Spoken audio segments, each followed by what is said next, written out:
ഏവർക്കും കേരള ക്ലിക്സിൻ്റെ പുതിയൊരു വീഡിയോയിലേക്ക് സ്വാഗതം. ഇപ്പോൾ റായ്പൂരിൽ നിന്ന് നമ്മളൊരു ലോക്കൽ ഫുഡ് സ്ട്രീറ്റിലേക്ക് പോകാം. ഫുഡ് സ്ട്രീറ്റ് എന്നോ അല്ലെങ്കിൽ ഫുഡ് കോർട്ട് എന്നോ പറയാം. സാധാരണ ഫുഡ് കോർട്ടുകൾ എന്ന് പറയുമ്പം ഒരു പ്രൈവറ്റ് കമ്പനികൾ വന്നിട്ട് അവർ ഹയർ ചെയ്ത് വളരെ വലിയൊരു സെറ്റപ്പിൽ ഉണ്ടാക്കുന്നതല്ലേ.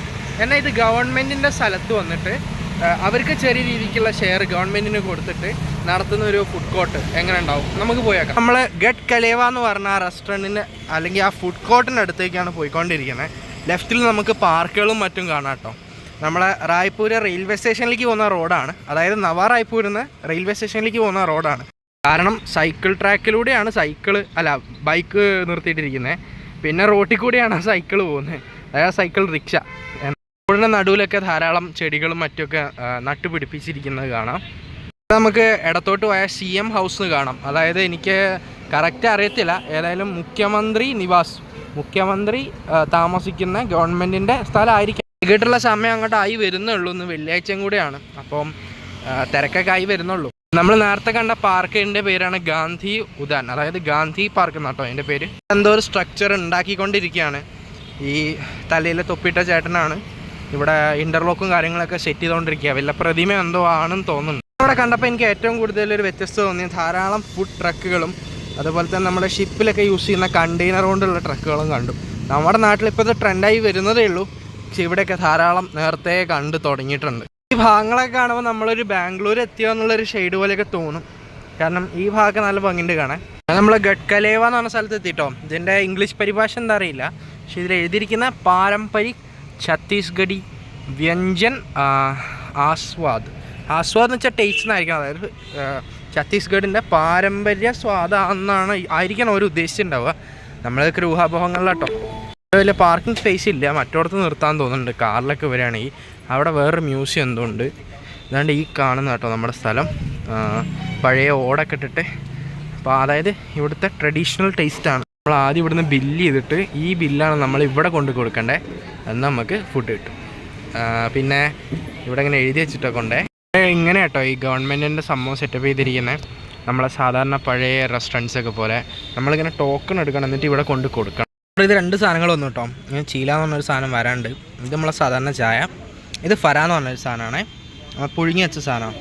ഞങ്ങൾ വലിയ വൃത്തിയൊന്നും പ്രതീക്ഷിക്കരുത്, പക്ഷേ ഇവിടുത്തെ ഒരു ട്രഡീഷണൽ ടേസ്റ്റ് എന്താ അറിയാം. ഇതിൻ്റെ കൂടെ നിങ്ങൾക്ക് ചമ്മന്തി പോലത്തെ സാധനം ഇവിടെ വേറെ കിട്ടും. അതുപോലെ ധാരാളം കടികൾ കിട്ടും കേട്ടോ. വൈകിട്ട് വരണം. ഇവിടെ ചീല എന്ന് പറഞ്ഞൊരു സാധനം കേട്ടോ ഈ കാണുന്നത്. ഇത് നമ്മളൊന്ന് ഓർഡർ ചെയ്തിട്ടുണ്ട്. നമ്മൾ പെട്ടെന്ന് ദോശ പോലെ തോന്നും, പക്ഷെ ദോശയല്ല. ഒരു തരം അരിമാവാണ്, പക്ഷേ ദോശയല്ല എന്ന് മനസ്സിലായി. പുള്ളിക്കാരൻ വലിയ കല്ലിലാട്ടോ ചുട്ടുകൊണ്ടിരിക്കുന്നത്. നമ്മളെ മാവ് ആ പാത്രത്തിൽ കാണാം. അടുത്തങ്ങ് ഒഴിക്കുക. ഞങ്ങൾ 4 ഒരുമിച്ച് ഒഴിച്ചിട്ട് പിന്നെയാണ് മുറിക്കുന്നത്.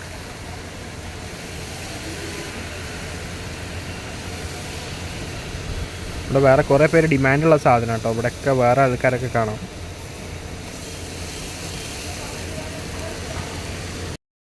ദോശയാന്ന് നമ്മൾ തോന്നും, പക്ഷെ ദോശയല്ല. കാരണം എന്നോട് ചട്നി ഒന്നുമില്ലല്ലോ. അത് കഴിച്ചിട്ട് തോന്നുന്നു എവിടെയൊക്കെ ഒരു ദോശയുടെ ടേസ്റ്റ് ഉണ്ട്, പക്ഷേ വേറെ എന്തോ തരം മാവാണ്. നമുക്കിങ്ങനെ കടിക്കാൻ കിട്ടും. സാധാരണ ദോശ അങ്ങനെ കിട്ടൂലല്ലോ. അതിലും ഇതെനിക്ക് ഇഷ്ടപ്പെട്ടു. ഇവിടെ ധാരാളം സ്നാക്സ് ഉണ്ട്, പക്ഷെ കുറേ എണ്ണ പലഹാരമുണ്ട്, ഞാനധികം കഴിക്കുന്നില്ല. സ്റ്റീംഡ് ആയിട്ടുള്ള സാധനങ്ങളും കുറേ ഉണ്ട്. എനിക്ക് ആ ഫര പേഴ്സണലി അധികം ഇഷ്ടപ്പെട്ടില്ല. ടേസ്റ്റ് ചെയ്തപ്പോൾ അധികം കൊള്ളൂലെന്ന് തോന്നി. കാരണം നമ്മുടെ നാട്ടിൽ കുഴക്കട്ട കുഴച്ച് വെച്ചാൽ അതിൽ നമ്മൾ ഉള്ളി കടുക് വറുത്തിട്ട് കഴിഞ്ഞാൽ അങ്ങനെ ഉണ്ടാവും. ആ ഒരു സാധനമേ ഉള്ളൂ, പക്ഷേ ഇത് വെറൈറ്റിയാണ്. വേറെ സർവീസിനെ കുറിച്ച് പറയുകയാണെങ്കിൽ ഭയങ്കര വൃത്തിയുടെ സർവീസ് ചെയ്യണം. നമ്മൾ എത്ര നേരം ഒന്നും അറിയാം ഫുഡ് ഓർഡർ ചെയ്യാൻ, എസ്പെഷ്യലി നമ്മൾ ടൂറിസ്റ്റ് എന്ന നിലയിൽ.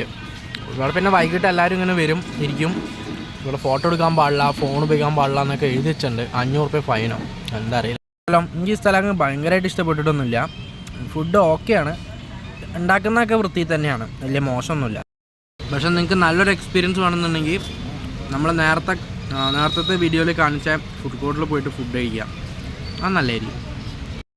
സംഭവം ഈ കാണാനേ ഉള്ളൂ കേട്ടോ. എനിക്ക് പേഴ്സണലി ഭയങ്കരമായിട്ട് ഇഷ്ടപ്പെട്ടിട്ടൊന്നുമില്ല. കാരണം പൈസ കുറവാണ്. ഇപ്പോൾ നമ്മൾ കഴിച്ചതിന് 20 രൂപ 30 രൂപ ആ ഒരു റേഞ്ചേ ഉള്ളൂ. പക്ഷേ അതുപോലെ തന്നെ സ്ഥലം ഭയങ്കര വൃത്തിയായിട്ടാണ്. കണ്ടതിലെ ഓടയൊക്കെ പോകുന്നുണ്ട്. പിന്നെ എന്ത് കാര്യത്തിനാണോ ഇവരിങ്ങനെ, അതായത് ക്യാമറ ഒന്നും എടുക്കരുത്, 500 രൂപ എക്സ്ട്രാ കൊടുക്കണം വീഡിയോഗ്രാഫിക്ക്. ഞാനത് അധികം അവരെ പ്രൊമോട്ട് ചെയ്യാൻ കാരണം എൻ്റെ ആവശ്യം എനിക്ക് തോന്നിയില്ല. ഒരു ഫുഡ് സ്ട്രീറ്റ് ഗവൺമെൻറ് വെക്കുകയാണെങ്കിൽ അല്ലെങ്കിൽ എന്തായാലും അത് വൃത്തിക്ക് ചെയ്യണ്ടേ. മര്യാദയ്ക്ക് കൈ കഴുകാനുള്ള ഒരു സൗകര്യം പോലും ഞാനിവിടെ കണ്ടില്ല. നാടിനെ കുറ്റം പറയല്ല, എനിക്ക് കിട്ടിയ എക്സ്പീരിയൻസ് ഞാൻ പറയുന്നത്. മേ ബി ഇവർ എന്നെ ഇതിനൊക്കെ നന്നായിട്ട് സെർവ് ചെയ്യുകയാണെങ്കിൽ ഞാൻ നിങ്ങളുടെ മുമ്പിൽ പറഞ്ഞേനെ. പോട്ടെ, ഒരു 10-60 രൂപ ഞാൻ അവിടെ സ്പെൻഡ് ചെയ്തുള്ളൂ. വേറെ സാധനങ്ങൾ ഉണ്ടായിരുന്നു അവിടെ, പക്ഷേ എന്തോ കഴിക്കാൻ തോന്നിയില്ല. അവിടെ തീരെ അൺഹെൽത്തി ആയിട്ട് തോന്നി. അപ്പോൾ ഇതായിരുന്നു എൻ്റെ ഗഡ് കലേബ എക്സ്പീരിയൻസ്. നിങ്ങൾ വരെ എന്നിട്ട് നിങ്ങൾക്ക് എന്ത് എക്സ്പീരിയൻസ് ഉണ്ടായെന്ന് ഷെയർ ചെയ്യാം. അപ്പോൾ എന്തായാലും അടുത്ത വീഡിയോ കാണാം. അതുവരെ ബൈ.